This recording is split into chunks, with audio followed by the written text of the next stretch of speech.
एक इतिहास के छात्र की हैसियत से जब हम अमन आलम के बारे में गुफ्तगू करते हैं तो वर्ल्ड पीस डायरी में भी 11 गौतमपल्ली लखनऊ का नाम देखते हैं। हम उनसे जानना चाहते हैं कि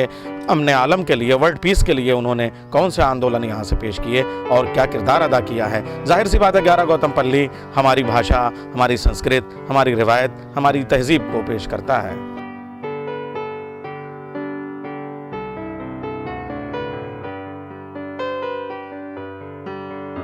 नैयर साहब, 11 गौतमपल्ली एक तरह से मरकज़ रहा है बहुत से मूवमेंट का, और मैंने आपको इसके बैकग्राउंड के बारे में बताया कि ये चीफ मिनिस्टर हाउस भी रहा है, और यहाँ पर खाली चीफ मिनिस्टर हाउस नहीं रहा, बल्कि जब से मैं आया हूँ यहाँ पर तो हमने यहाँ पर बहुत सी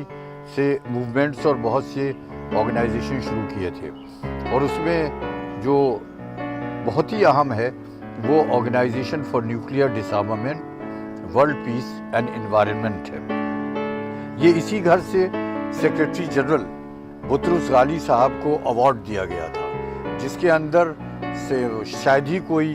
एम्बेसी का ऐसा अफसर हो दुनिया के जो